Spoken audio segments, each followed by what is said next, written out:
ಶಾಲಿನಿ ಅಕ್ಕ ಬಂದು ಹಮ ಹೊತ್ತಾತಂದ್ರೆ ನಂಗೆ ಓದೋದು ನೀವು ಮಾತಾಡೋದಲ್ಲಿ ಕೇಳ್ತಿತ್ತ ಫೋನೇ ಇಡ್ತಿರ್ಲ್ರಿ, ಹಾಗಾಗಿ ಬರೋದಾತ. ಮತ್ತೆ ಗನಗದೀರಾ ಸಿನಿ ಮದ್ವೆಯಲ್ಲಿ ಅಷ್ಟು ಗನ ಮಾತಾಡೋಕ್ಕಾಗಲ್ಲ, ಸುಮಾರು ದಿನ ಆದಂಗೆ ಆತು ಕಣ್ರಿ ಸಿಗ್ದೆ. ಅವನ ನಾನು ಸಾರ್ದಕ್ಕ ಮಾತಾಡ್ತಾ ಕೂತಿದ್ವಾ, ಯಾರ ನಿನ್ನ ಮನೆಯಿಂದ ಫೋನ್ ಮಾಡಿದ್ರಿ ನಾಲ? ಮತ್ತೆ ಅಪ್ಪ ಅಮ್ಮ ಎಲ್ಲ ಗನಗದಾರ?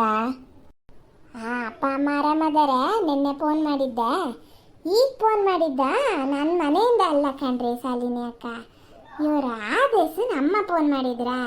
ಇದ್ಲಾಗ ಇಡ್ತೀನಿ ಅನ್ನಂಗಿಲ್ಲ ಬಿಡಂಗಿಲ್ಲ ಕಣ್ರಿ, ಅವ್ರಂಚು ಮಾತು ಜಾಸ್ತಿನ. ಸುಮಾರು ಹೊತ್ತಾಯ್ತು ಮಾತಾಡ್ತಾ. ಓ ಆದೇಶನ ತಾಯಿ ಫೋನ್ ಮಾಡಿದ್ದಾನೆ. ನಾನೇನೋ ನಿನ್ನ ತವ್ರ ಮನೆಯಿಂದ ಫೋನ್ ಮಾಡ್ಯಾರ ಅಂತ ಜ್ಞಾನ ಮಾಡಿದೆ. ಶಾಲಿನಿಕೆ ಅಂತ ಅದತ್ರನ ಹಾಗೆ ಹೇಳಿದೆ. ಹ್ಞೂ ಅಮ್ಮ, ನಾ ಮನೆಯಿಂದ ನೆನ್ನೆ ಮಾಡಿದ್ನ ಅಷ್ಟೇ, ಅವ್ರೇನು ಮಾಡಲ್ಲ, ಮತ್ತೆ ನಾನು ಮಾಡಕ್ಕೆ ಹೋಗಲ್ಲ.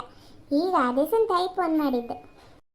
ಅವ್ರದಂಚು ಮಾತು ಜಾಸ್ತಿನೇ ಅಲ್ಲ ಸುಗಂಧಕ್ಕಂದ. ಎಂತ ಅಂತೆ ನಿಂಗೆ ಎಂತಕ್ಕೆ ಫೋನ್ ಮಾಡಿದ್ದ? ಅದ ಆದೇಶಗೊಂದು ಸೆಟ್ಲ್ಮೆಂಟ್ ಬಂದದಂತೆ ಕಣ್ರಿ, ನಮ್ಮ ಮಂಡ್ಗದ್ದೆ ಕಡೆ ಹುಡುಗಿ ಅಂತೆ. ಅದೇ ನಿಂಗೆ ಗೊತ್ತಾನೋ ಇಲ್ಲ ನಿನ್ನ ಅಪ್ಪಗೆ ನಿನ್ನ ಅಣ್ಣಗೆ ಯಾರಿಗಾರು ಗೊತ್ತಾನೋ ಅಂತ ಕೇಳಕ್ಕೆ ಮಾಡಿತ್ತು. ಓ ಹೌದಾ, ಅವರು ಭಾರಿ ಸೆಟ್ಲ್ಮೆಂಟ್ ಹುಡುಕ್ತಾ ಇದ್ದಾರಪ್ಪ, ಸುಮಾರು ಕಡೆ ಎಲ್ಲ ಹೆಣ್ಣು ನೋಡ್ಕೊ ಬಂದಾರೆ. ಯಾರು ನಿಂಗೆ ಗೊತ್ತಿರ ಹುಡುಗಿನ?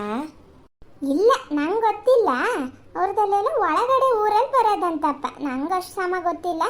ಅದೇ ನೀನು ಅಣ್ಣಗ ಇಲ್ಲ ನಿನ್ನ ಅಪ್ಪಗ ಒಂಚೂರು ಕೇಳಿ ನೋಡ್ತೀಯನೋ ಅಂತ ಅಂದ್ರು. ಹೆಂಗ್ರಿ ಮರ್ರ ನಾವು ಕೇಳಿ ಏನೋ ಒಂದು ಹೇಳೋದು ಎಂತಕ್ಕೆ ಬೇಕು, ಅದಕ್ಕೆ ನಾ ಇನ್ನೊಂದ್ಸಲ ಫೋನ್ ಮಾಡಿದ್ರೆ ನಂಗೆ ಗೊತ್ತಿಲ್ಲ ಅವರಿಗೂ ಗೊತ್ತಿಲ್ಲಂತೆ ಅಂತ ಹೇಳೋಣ ಅಂತ ಜ್ಞಾನ ಮಾಡೀನಿ. ಅದು ಒಂದು ಲೆಕ್ಕಕ್ಕೆ ಹೌದು ಮಾರೈತೆ, ಹುಡುಗಿ ಅಂತ ಮಾಡೋದಂತೆ, ಇವರಿಗೆಲ್ಲ ಸಂಬಂಧ ಸಾಕು ಅನ್ಸೋದಂತ. ಇಲ್ಲ ಅವರು ಅದೇ ದಂಧದಲ್ಲಿ ಅದಾರಂತೆ. ಹುಡುಗಿ ಏನೋ ಆದೇಶಕ್ಕಿಂತ 2-3 ವರ್ಷಕ್ಕೆ ದೊಡ್ಡದಂತೆ. ಅವರ 5 ಜನ ಹೆಣ್ಮಕ್ಳಂತೆ, ಇದೇ ಕೊನೆದಂತೆ. ಹಾಗಾಗಿ ಎಲ್ಲರಿಗೂ ಮದುವೆ ಮಾಡಿ ಇದಕ್ಕೆ ಮಾಡ್ತಾ ತಡ ಆಗ್ಯದಂತೆ. ಎಂತ 3 ವರ್ಷ ದೊಡ್ಡದಂತ? ಥೋ ಬೇಡ ಬೇಡ, ಈ ಹುಡುಗ ಮೊದಲು ಇನ್ನೂ ಚೆಲ್ ಮಾಡ್ದಂಗೆ ಮಾಡ್ತಾನೆ. ಅದಕ್ಕಿನ್ನ 3 ವರ್ಷ ದೊಡ್ಡದ ಹುಡುಗಿ ಎಲ್ಲರೂ ಸಿಕ್ಕಿದ್ರೆ ಒಳ್ಳೆ ಸಣ್ಣ ಹುಡುಗನ ದೊಡ್ಡ ಹೆಂಗ್ಸ್ ಮದುವೆ ಆದಂಗೆ ಕಾಣ್ತದೆ. ಹಾಗೆ ಗಾನ ಹಾಕಣ್ರಿ ಶಾರದಕ್ಕ, ಗಾನಾಗಿ ಮನೆ ಮಠ ನಡ್ಸ್ಕೊ ಹೋಗ್ತವೆ. ಇವನು ಮೊದಲೇ ಹೈಲ್ ಹರಿಯ ಜಾಸ್ತಿ ಅಲ್ಲ, ಹಂಗಂತ ಜವಾಬ್ದಾರಿ ಅದೆಯಪ್ಪ. ಇಲ್ದಿದ್ರೆ ಅಲ್ಲಿ ಹೋಗಿ ಬಿಸ್ನೆಸ್ ಎಲ್ಲ ಶುರು ಮಾಡಿಕೊಂಡು ಮನೆಯೆಲ್ಲ ಈಗ ಏನು ಅಷ್ಟು ಗನಾಗಿ ಮಾಡ್ಕೊಂಡಾನೆ. ಜವಾಬ್ದಾರಿ ಅದೇ, ಸುಮ್ಮನೆ ಹಿಂಗೆ ಯಾರು ಸಿಕ್ಕಿದ್ರೆ ಹೈಲ್ ಹರಿತಿರ್ತಾನಷ್ಟೇ. 5 ಜನ ಹೆಣ್ಮಕ್ಳಂತಾನೆ, ಅಯ್ಯೋ ದೇವ್ರೆ. ಅವ್ರ ಅಪ್ಪ ಅವಾಗ ಹಂಗಾರೆ ಮದುವೆ ಮಾಡಿ ಸಾಕಾಗಿರ್ತದೆ. 5 ಜನ ಹೆಣ್ಣಂತೆ.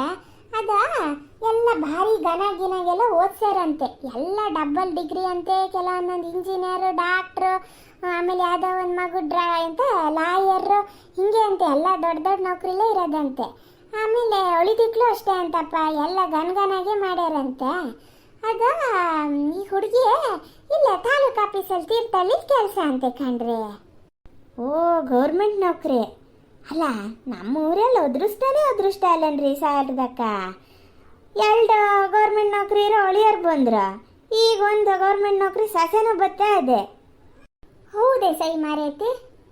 ಯೋ ಶಾಲಿನಿ ಅಕ್ಕ, ಅದೆಲ್ಲ ನಮ್ಮ ಕಾಲಕ್ಕೆ ಆತು ಕಣ್ರಿ. ಗೌರ್ಮೆಂಟ್ ಕೆಲಸ ಅನ್ನೋಕ್ಕೂ ಹ್ಞೂ ಅಂತ ಬಾಯಿ ಬಿಡೋಕ್ಕೆ. ಅದೇ ನೀವು ಈಗ ಹೋಗಿ ನಿಮ್ಮ ಬೆಳ್ಳಿ ಚರಣಗಾಗಲಿ ಇಲ್ಲ ಅಶ್ವಿನಿಗೆ ಕೇಳಿ, ಯೋ ಈ ಗೌರ್ಮೆಂಟ್ ಕೆಲಸನ ಯಾಕೆ ಬೇಕು ಅಂತವೆ. ಹಾಗೆ ಸುಮ್ಮನಿರಿ, ನಮಗೆ ಒಂಥರ ದೂರದ ಗುಡ್ಡ ನುಣ್ಣಗೆ ಆಗ್ಲಿಂದ ಗೌರ್ಮೆಂಟ್ ಕೆಲಸ ಅನ್ನೋಕ್ಕೂ ಬಾಯಿ ಬಿಟ್ಟು ಹಾಗೆ ಮುಂದರ್ಕು ಹೋಗಿದೆ. ಈಗೆಲ್ಲ ಕಾಲ ಬದಲಾಗ್ಯದ. ಹುಡುಗಿ ಕೆಲಸ ಅಂತಪ್ಪ ಅಲ್ಲೇ ಅದು ಇವನನ್ನು ಒಪ್ಪೇದಂತ ಮೊದಲು ಅದನ್ನು ಕೇಳ್ಕೊಬೇಕಿತ್ತು. ಹೌದೇ ಮಾರೈತಿ, ಅದು ಒಪ್ಪೇದನೋ ಕೇಳ್ಕೊಬೇಕಿತ್ತು. ಅದು ಒಪ್ಪೇದಂತೆ. ಅದು ಇವರು ಅಪ್ಪ ಅವ್ವ ಇಲ್ಲಿ ಕಡೆ ಮಲೆನಾಡು ಕಡೆ ಹುಡುಗ, ಮಲೆನಾಡಲ್ಲೇ ಇರೋಂಥ ಹುಡುಗನ ನೋಡ್ತಾ ಇದ್ದಾರಂತೆ. ಎಂತಕ್ಕಂದ್ರೆ 4 ಹೆಣ್ಮಕ್ಳನ್ನ ಹೊರಗಡೆ ಕೊಟ್ಟಿದಂತೆ, 3 ಮಕ್ಳನ್ನೆಲ್ಲ ಫಾರಿನಲ್ಲಿರೋದಂತೆ. ಒಂದೇನೋ ದುಬೈಯಲ್ಲಂತೆ, ಇನ್ನೊಂದು ಅಮೇರಿಕಾನ ಜರ್ಮನಿನ ಎಂತೆಂಥದ್ದು ಹೇಳಿದ್ರು ನೋಡಿ, ಅವ್ರಿಗೂ ಸಮ ಗೊತ್ತಿಲ್ಲ.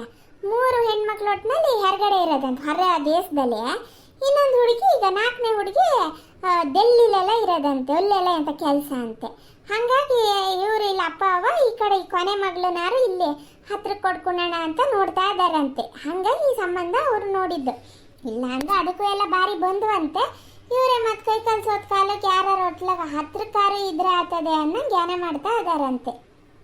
ಓಹೋ ಹೋ ಹೋ, ಹಂಗಾರೇನು ಭಾರಿ ದೊಡ್ಡ ಸಂಬಂಧ ಕಣೆ. ಸುಮ್ಮನೆ ಇವ್ರು ಆಗದ್ ಬಿಟ್ಟು ಇನ್ನ ಮೀನ ಮೀಸೆ ಎಣಿಸ್ತಾ ಇದ್ದಾರೆ. ಹೊರ ದೇಶದಲ್ಲೆಲ್ಲ ಆದರೆ ಅಂದರೆ ಸುಮ್ಮನೆನಾ ಮತ್ತೆ? ಅಯ್ಯೋ ಶಾಲಿನಿ ಅಕ್ಕ, ಅಲ್ಲ ನಾನು ಇವ್ರ ಸುದ್ದಿ ಏನು ಹೇಳೋದಲ್ಲ, ನಂಗೆ ಗೊತ್ತೂ ಇಲ್ಲ ಇವ್ರು ಯಾರು ಎಂತ ಅನ್ನೋದ. ನಮ್ಮ ಅಣ್ಣನ ಫ್ರೆಂಡೇ ಕಣ್ರೆ, ಫ್ರೆಂಡಿನ ಫ್ರೆಂಡ್ ಅವನ. ದುಬೈಗೆ ಹೋಗಿದ್ದ. ದುಬೈಗೆ ಹೋಗಿ ಅಲ್ಲಿ ಭಾರಿ ಮನೆ ದುಡ್ಡು ಕೊಡ್ಸೋದು. ಅವನಿಗೆ 3 ಜನ ಅಕ್ಕಂಗಿಕ್ಳು, ಅವ್ರದ್ದೆಲ್ಲ ಮದುವೆಗೇನು ಬಂಗಾರ ಗಿಂಗಾರ ತಂದು ಸುರಿತಿದ್ದ. ಇದು ನಮ್ಮ ಮದುವೆಗಿಂತ ಮುಂಚೆ ಕತೆ.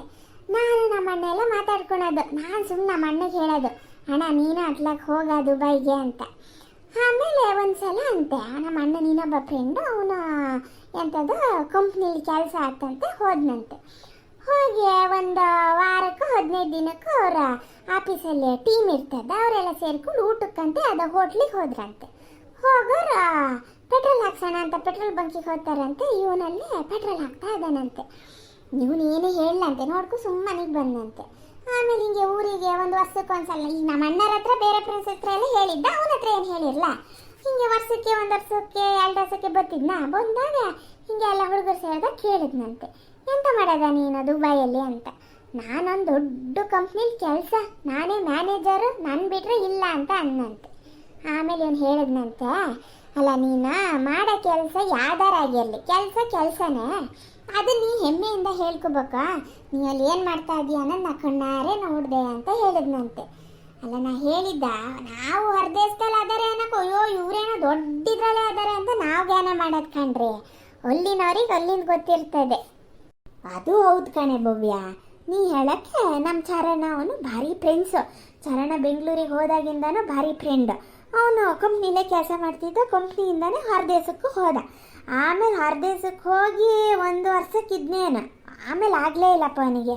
ಅಲ್ಲಿ ಇರೋಕ್ಕಾಗದೆ ಬಂದು ಈ ಕಂಪ್ನಿಲೇ ನೀನು ಅಲ್ಲಿಂದ ಬಿಟ್ಟು ಬಂದರೆ ಇಲ್ಲಿ ಕೆಲಸ ಇಲ್ಲ ಅಂದಿದ್ರಂತೆ. ಕೊನೆಗೆ ಆ ಕಂಪ್ನಿನೇ ಬಿಟ್ಟು ಬೇರೆ ಕಡೆ ಕೆಲಸಕ್ಕೆ ಸೇರ್ಕೊಂಡ. ಅವನು ಚರಣಕ್ಕೆ ಹೇಳೋದಂತೆ, ಅಲ್ಲಿ ಅಂತ ಮಾರೆಯ ಬರೀ ಬ್ರೆಡ್ಡು ಬನ್ನು ತಿನ್ಕೊಂಡಿರ್ತಾರೆ, ಒಂದು ಅನ್ನ ತಿನ್ನೋಕ್ಕಾಗಲ್ಲ, ಎಂಥದ ಅಷ್ಟು ಕಷ್ಟಪಡ್ಕೊಂಡು ಜೀವನ ಮಾಡೋದು ಅಂತಕ್ಕೆ ಅಂತ. ಆಮೇಲೆ ಅಷ್ಟೇ ಅಲ್ಲ, ಈ ಹೊರಗಡೆ ಹೋಗ್ತೀವಲ್ಲ ನಾವು ಲ್ಯಾಟ್ರಿನಿಗೆಲ್ಲ ಹೋದ್ರೆ ಅಲ್ಲೆಲ್ಲ ನೀರಿಲ್ಲಂತೆ, ಪೇಪರಲ್ಲೆಲ್ಲ ಇದು ಒರೆಸ್ಕೊಳೋದಂತೆ ಕಣೆ. ಅವನು ಹೇಳ್ತಿದ್ದ, ಅಯ್ಯೋ ಅಸಹ್ಯ, ಎಲ್ಲಿ ನಂಗೆ ಅಲ್ಲಿ ಇರೋಕ್ಕಾಗದೆ ಅವ್ರು ಕೊಡೋ ದುಡ್ಡು ಬೇಡ, ಸಂಬಳ ಬೇಡ ಅಂತ ಬಿಟ್ಟು ಬಂದೆ ಅಂತಿದ್ದೆ. ನೀ ಹೇಳೋದು ಹೌದು, ನಮಗೆ ದೂರದ ಕೂಡ ನನ್ನಗ ಹಾಂ ಹ್ಞೂ ಅಂತ ಬಾಯಿ ಕಲಿತೀವಿ. ಅಲ್ಲೇ ಭವ್ಯ, ಯಾರಾಗಿರಲಿ ಏನಾರಾಗಿರಲಿ, ನಿಂಗೆ ಗೊತ್ತಿರಲಿ ಗೊತ್ತಿಲ್ಲದೆ ಇರಲಿ, ನೀನು ಎಲ್ಲರಿಗೂ ಉಪಕಾರ ಮಾಡ್ತೀನಿ ಅಂತ ಹೋಗೋದು ಸ್ವಲ್ಪ ಜಾಸ್ತಿ, ಎಂಥದ್ದು ಬೇಡ. ಅದು ಇನ್ನೊಂದ್ಸಲ ಫೋನ್ ಮಾಡಿದ್ರೆ, ಇಲ್ಲಾಂದರೆ ಎಲ್ಲರ ಮಗನಿಗೀಗನ ಕಳಿಸಿ ಆಯ್ತಾ, ನೀ ಹೇಳ ನಮಗೆ ಯಾರು ಪರಿಚಯ ಇಲ್ಲ, ಯಾರ ಏನೋ ಗೊತ್ತೇ ಇಲ್ಲ ಅಂತ ಹೇಳ. ನೀನು ಅಣ್ಣಗೂ ಕೇಳಕ್ಕೆ ಹೋಗಬೇಡ, ನೀನು ಅಪ್ಪಗೂ ಕೇಳಕ್ಕೆ ಹೋಗಬೇಡ. ಎಲ್ಲ ಗನಾಗಿದ್ರೆ ನಮ್ಮ ಸುದ್ದಿ ಯಾರೂ ಬರಲ್ಲ. ಆಮೇಲೆ ಎಂಥದ ರಾಗಿ ತಪ್ಪಿಸ್ತಾರೋ ತಪ್ಪೋತದ ಏನಾದ್ರೂ ಕೊನೆಗೆ ನಮ್ಮ ತಲೆಗೆ ಸುತ್ಕೋತದೆ. ಅದಕ್ಕೆ ನೀ ಎಂತ ಹೇಳಕ್ಕೆ ಹೋಗಬೇಡ. ಹ್ಞೂ ಅಮ್ಮ, ನಾನು ಅದೇ ಜ್ಞಾನ ಮಾಡಿದೆ, ಎಂತ ಹೇಳೋದು ಬೇಡ ಅಂತಾನೆ ಜ್ಞಾನ ಮಾಡೀನಿ.